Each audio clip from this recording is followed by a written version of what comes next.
సభ్యులు గురుజాల జగన్మోహన్ గారికి నా కృతజ్ఞతలు. అలాగే బ్రహ్మకుమారిస్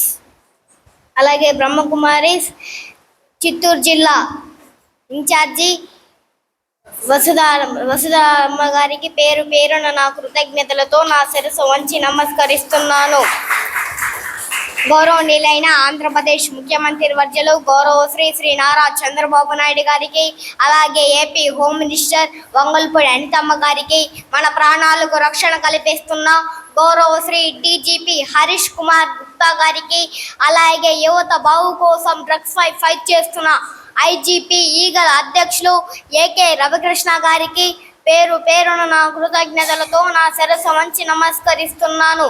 ఈ వేదికను అలంకరించిన పెద్దలు, విద్యార్థులు, యువతకు, ప్రజలకు పేరు పేరున నా కృతజ్ఞతలతో నా శిరస్సు వంచి నమస్కరిస్తున్నాను. డ్రగ్స్ అంటే సరదాగా సంపే దెయ్యం. ఏంటి? డ్రగ్స్ అంటే సరదాగా సంపే దెయ్యం. మీ తల్లిదండ్రుల గోరముద్దలకు దూరం కాకు, అంతేకాక మీ పిల్లలను అనాథులు చేసి వారి జీవితాలను నాశనం చేసే పెద్ద తినుభూతమే డ్రగ్స్. వద్దు బ్రో డ్రగ్స్ వద్దు బ్రో, ముద్దు బ్రో ఆరోగ్యం ముద్దు బ్రో. వద్దు డ్రగ్స్ వద్దు, చదువు ముద్దు. వద్దు డ్రగ్స్ వద్దు, జీవితం ముద్దు.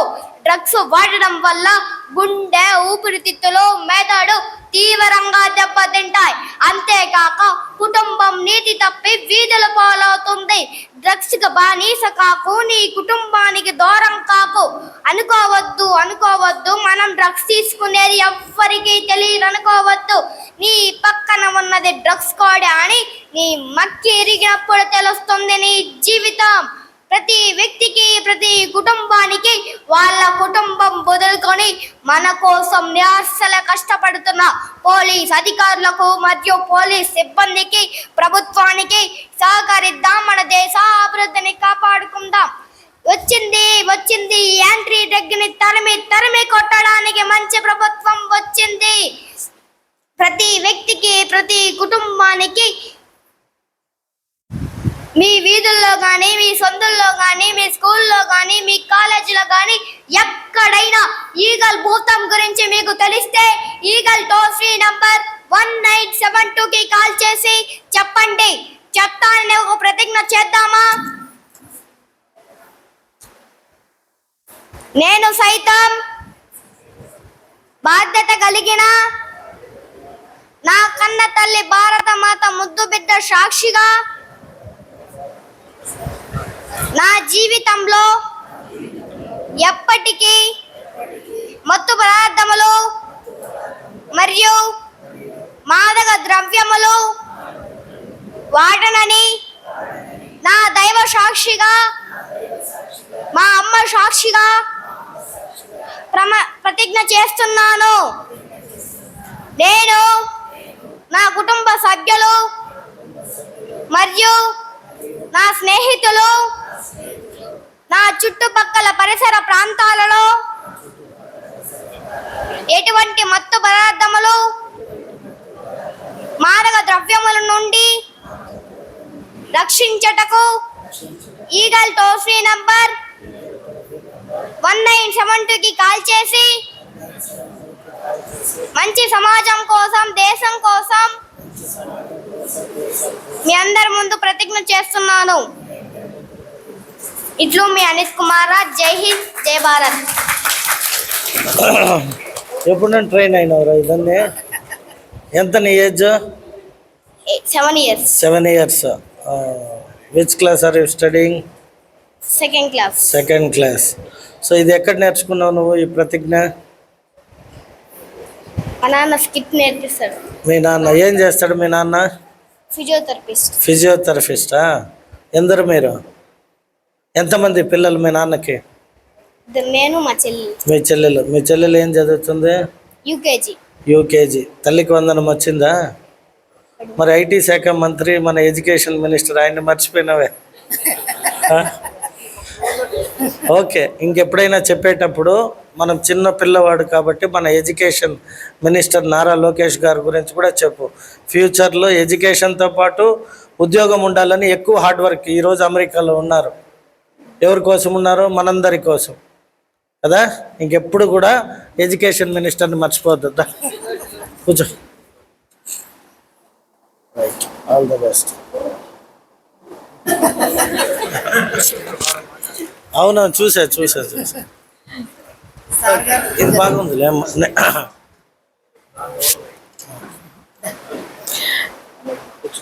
బాబు తన గురించి ప్రతిజ్ఞ చేస్తూ మనందరి గురించి మనకు ప్రతిజ్ఞ చేయించేశాడు. చిచ్చర పిడుగు. శుభ సంకల్పంతో పాటు దృఢమైనటువంటి సంకల్పం కూడా చాలా చాలా అవసరము. దృఢ సంకల్పాన్ని మనం ఏ విధంగా నిలుపుకోవాలి, ప్రతి ఒక్కరికి ఈ విషయం గురించి దృఢ సంకల్పం ఎలా కలిగించాలి అనేటువంటి విషయాన్ని మనకు వసుధ అక్కయ్య గారు 2-3 మాటల్లో తెలియజేస్తారు. రాజయోగిని, మహా తపస్విని, సమాజ సేవ కోసం తమ జీవితాన్ని అంకితం చేసినటువంటి మహామనీషి, మృత్యుంజయురాలు. మనకందరికీ తెలుసు, కోవిడ్ సమయంలో చాలా ముందుకెళ్ళిపోయి బాబా మరియు చిత్తూరు ప్రజలు, చిత్తూరు బ్రహ్మకుమారి సభ్యులు మేమందరూ పిలవటంతో, మా అందరి పిలుపుతో భగవంతుడు మళ్ళీ అక్కయ్యను వెనక్కి పంపించారు. ఒక ముఖ్యమైనటువంటి కార్యము వాళ్ళు చేయాల్సింది ఉంది కాబట్టి ఈరోజు వీళ్ళు మన ఎదురుగా ఉన్నారు.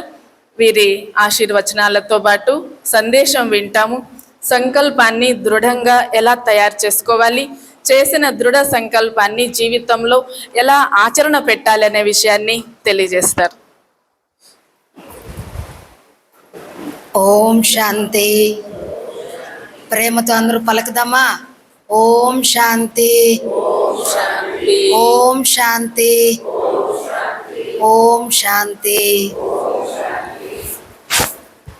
శాంతి సాగరుడు, సర్వశక్తుల దాత, ఆ పరమేశ్వరుని సంతానులైనటువంటి అందరికీ నా నమస్సుమాంజలి.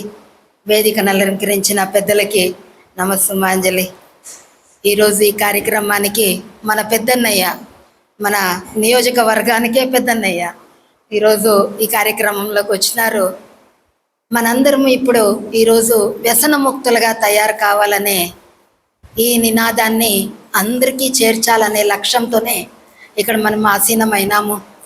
వ్యసనాలు వ్యక్తి జీవితాన్నే కాకుండా కుటుంబాల్ని, సమాజాన్ని, ఊరిని, దేశాన్ని పాడు చేస్తుంది.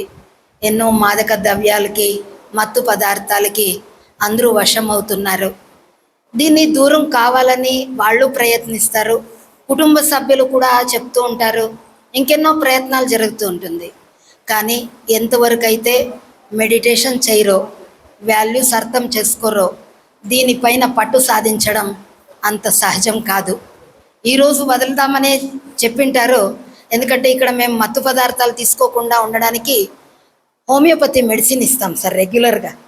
ఇక్కడికి వచ్చి ఎంతోమంది తీసుకెళ్తారు. మరి దాంట్లో కొందరు మాత్రమే దాంట్లో తీసుకెళ్ళిన మెడిసిన్ తీసుకొని దానిపైన విజయం సాధిస్తారు, మళ్ళీ మత్తు పదార్థం ముట్టరు. కానీ కొందరు కాలేకపోతారు. అక్కడ మేము కారణం గమనించాము, ఎందుకు కొందరు సాధించగలుగుతున్నారు, కొందరు సాధించలేరు అని. ఎవరైతే రెగ్యులర్ మెడిటేషన్కి వస్తారో, క్లాసెస్ అటెండ్ అవుతారో వాళ్ళు దీనిపైన విజయాన్ని సాధించగలుగుతున్నారు. ఎవరు కేవలం మెడిసిన్ మాత్రం తీసుకుంటారో, మరి రెగ్యులర్ మెడిటేషన్ చేయరు, వాళ్ళకి సాధన చేయడం కష్టమవుతుంది. ఎందుకంటే మెడిటేషన్ ద్వారానే పాజిటివ్ యాటిట్యూడ్ అనేది వస్తుంది. వ్యక్తికి తన కర్తవ్యం ఏమి, సమాజంలో నేను ఎందుకు వచ్చినాను, భగవంతుడు నన్ను ఈ సమాజంలోకి ఎందుకు పంపించినాడు. మనందరం జన్మ తీసుకున్నాము. జన్మానికి, ప్రతి ఒక్కరి జన్మకు ఒక కారణం ఉంటుంది. ఆ కారణాన్ని మనం నెరవేర్చాలి. ఆ కారణాన్ని నెరవేర్చనిది మనము మళ్ళీ వెళ్ళడానికి కూడా కాదు. మనం ఏ కారణంగా వచ్చినాం, ఏ మంచి పని చేయడానికి భగవంతుడు ఇక్కడ మనల్ని పంపించినారు, ఇది మనకు అర్థం కావాలి, అవగాహన రావాలి. అది ఎప్పుడు వస్తుందంటే మెడిటేషన్ ద్వారానే మనకు అర్థమవుతుంది ఎందుకు మనం జన్మ తీసుకున్నాం. ఎందుకు? సంపాదించడానికి, వండుకొని తినడానికేనా? ఆహా, భగవంతుడు మన ఒక్కొక్కరిని ఈ సృష్టిపైన అవతరింపచేసినారు ఎన్నో మంచి కర్తవ్యాలని చేయడానికి, ఎందుకు ఆదర్శంగా మనం నిలబడడానికి, ఎన్నో శ్రేష్టమైన కర్తవ్యాల ద్వారా జన ఉద్ధరణ, సమాజ ఉద్ధరణ, విశ్వ ఉద్ధరణ చేయడానికి భగవంతుడు మనకు అందరికీ జన్మనిచ్చినారు. మనం ఇక్కడ జన్మ తీసుకున్నాము, మనం మన కర్తవ్యాన్ని పూర్తి చేయాల్సిందే. లౌకికం మామూలుగా ఏమనుకుంటామంటే పిల్లలకు జన్మనివ్వడం, వాళ్ళని ఒక స్థాయిలోకి నిలబెట్టడం మన కర్తవ్యం ముగిసింది. అంతటితో మన కర్తవ్యం ముగిదు. ఇంకెంత కర్తవ్యానికి భగవంతుడు మనల్ని పంపించినారో ఆ కర్తవ్యాన్ని మనం చేసినప్పుడే మనం ప్రశాంతంగా వెళ్తాము. ఎంతమంది పుట్టినవాడు గిట్టక తప్పదు అనేది అందరికీ తెలుసు. వెళ్ళేటప్పుడు ప్రశాంతంగా వెళ్ళేవాళ్ళు ఎంతమంది? చింతలతో, బాధలతో, దుఃఖంతో, అశాంతితో వెళ్ళేవాళ్ళు ఎంతమంది? ఎలా వెళ్ళాలి? నవ్వుతూ జీవించాలనుకుంటాము. వెళ్ళేటప్పుడు కూడా మనం సంతోషంగా వెళ్ళాలి కదా. సంతోషంగా వెళ్ళాలంటే దానికి ఆధారం ఏమి? మన కర్తవ్యాన్ని మనం ఫుల్ఫిల్ చేసుకోవాలి. కాబట్టి మనందరి కర్తవ్యాన్ని మనం చేయడానికే భగవంతుడు మనందరినీ ఈ సృష్టిపైన అవతరింపచేసినారు.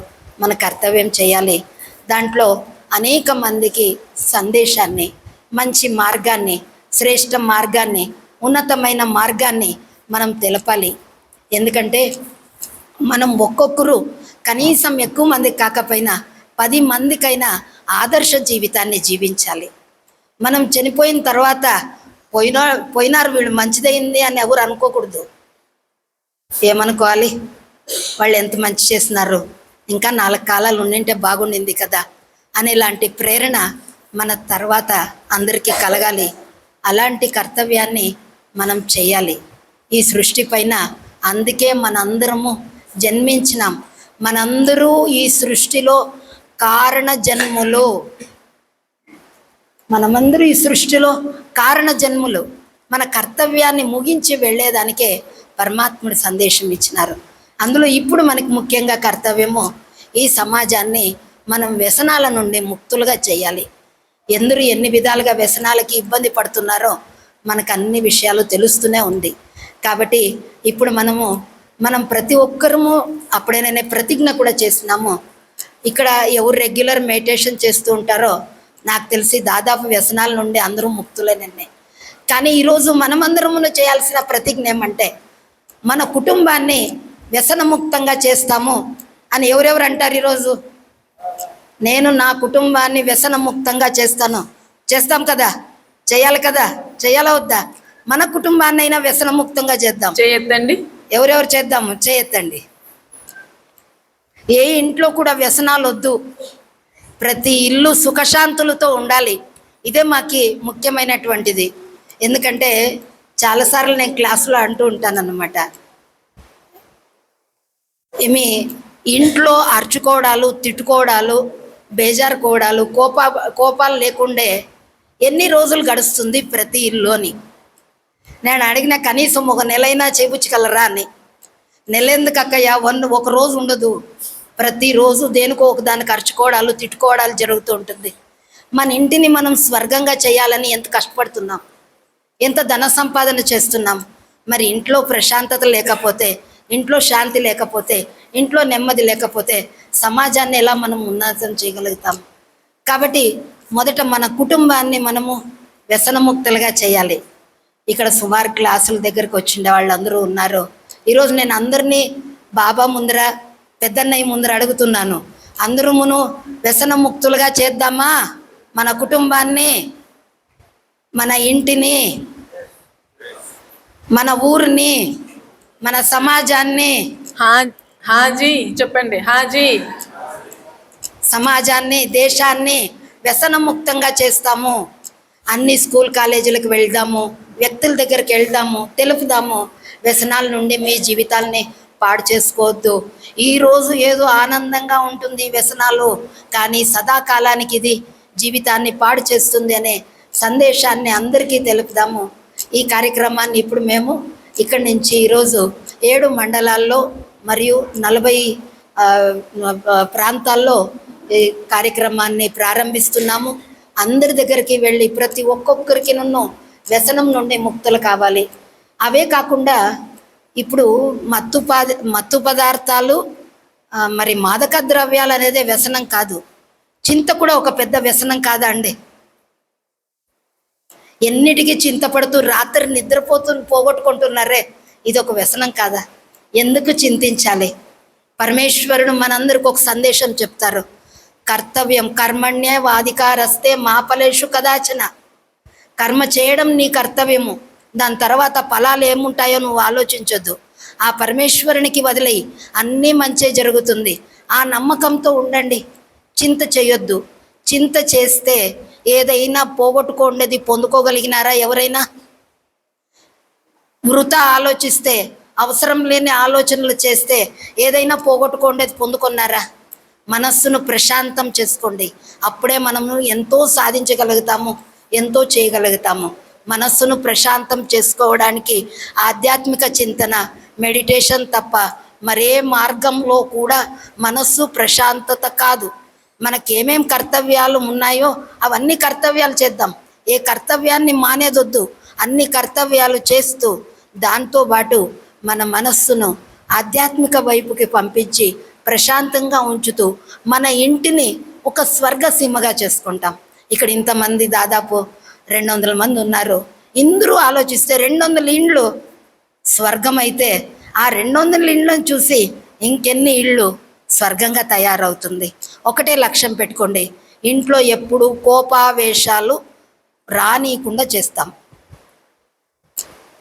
ఆ వ్యసనం నుండి మనం ముక్తులవుతాం. ఇంకా తర్వాత ఇంకొక పెద్ద వ్యసనం మన అందరికీ ఉంది. ఏదండి? ఏది చెప్పనా సార్? మొబైల్. అవునా లేదా? దీనికి ఎంత బానిసలు అయిపోయినారు. చిన్నపిల్లోడి నుంచి పెద్దోళ్ళ వరకు ఎప్పుడు ఆ మొబైల్కి అంకితమయ్యి మన మనస్సులో లేని దానిలో చూసి, మొదట టీవీలో మాత్రమే అక్కడ దాని ముందు కూర్చున్నప్పుడే ఉండేది.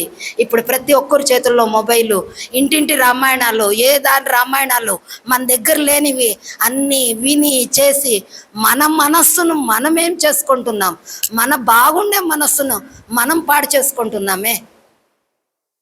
అట్లనే మొబైల్ వాడొద్దు అని చెప్పట్లేదు, అది వ్యసనముగా చేసుకోవద్దండి. అది మంచి విధంగా ఉపయోగించండి. దానికి వశమై మనం షార్ట్స్ అని మొదలు పెడతాము, ఒకటేదో అవసరమైంది అని చూడడానికి మొదలు పెడతాం. 1.5 గంట ఎప్పుడైపోయి ఉంటుందో తెలీదు. ఆ 1.5 గంట నేను వేరే కర్తవ్యానికి, నా ఉన్నతి యొక్క కర్తవ్యానికి, నా ఆధ్యాత్మిక కర్తవ్యానికి, లేదా నా కర్తవ్యాలు ఏమున్నాయో దాంట్లో ఉన్నతిని పొందడానికి ప్రయత్నించింటే నా జీవితం ఇంకా ఎంత బాగుపడేది. ఈరోజు మన సమయము ఎక్కువగా దాంట్లో అవుతుంది. ఇది కూడా ఒక పెద్ద వ్యసనము. దీని నుండి కూడా మనం ముక్తులు కావాలి. కేవలం వ్యసనాలే కాదు. కరెక్టా సార్ నేను చెప్తుండేది? ఈ వ్యసనం నుండి కూడా మనము ముక్తులు అవుదాము. సమాజ ఉద్ధరణకి, దేశ ఉద్ధారానికి, విశ్వ కళ్యాణ కర్తవ్యానికి మనందరం కంకణం కట్టుకుందాము. ఎందుకంటే సార్ వాళ్ళ లక్ష్యము అదే. మొన్న వెళ్ళినప్పుడు కూడా నేను ఎంత చేయాలని ప్రయత్నిస్తున్నాను అని సుమారు వాళ్ళ లోపల ఆవేదన, ఆ భావన ఎంత అనిపించింది. కాబట్టి అందరం కలిసి మనము వ్యసనాల నుండి ముక్తులై ఒక సభ్య సమాజాన్ని, శ్రేష్టమైన సమాజాన్ని, ఎక్కడైతే కోపతాపాలు ఉండవో, ఎక్కడ నెగిటివ్ ఉండదో, ఎక్కడ రోగాలు ఉండవో, ఎక్కడ చింతలు ఉండవో, ఎక్కడ హాస్పిటల్స్ ఉండవో, ఎక్కడ లాయర్లు అవసరం లేదో, ఎక్కడ జ్యుడిషియల్ లేదా సెక్యూరిటీ అవసరం లేదో, అలాంటి సభ్య సమాజము, దాన్నే కృతయుగము, దాన్నే సత్యుగం అంటారు. అది అతి దగ్గరలో ఇప్పుడు రాబోతుంది. ఆ ప్రపంచానికి మనందరం వెళ్దాము. మీరు వచ్చేటప్పుడు గమనించి ఉండొచ్చు, అక్కడ శివలింగం దగ్గర ఒకే దాంట్లోనే ఆవు, పులి 2 నీళ్లు తాగుతూ ఉండింది. అంటే ఆ ప్రపంచం ఎట్లుంటుందంటే అక్కడ క్రూరత్వం అనే మాట జంతువుల్లోనే ఉండదంటే మానవుల్లో కూడా ఉండదు. అలాంటి ప్రపంచం ఇప్పుడు దగ్గరలో రాబోతుంది. అలాంటి ప్రపంచానికి మీ అందరిని ఆహ్వానిస్తున్నాము. రండి, అలాంటి ఒక సభ్య సమాజాన్ని మనందరం కలిసి నిర్మిద్దాము. ఓకే, సమ్మతమేనా? అందరూ వస్తారా అలాంటి కృతయుగానికి? ఓం శాంతి.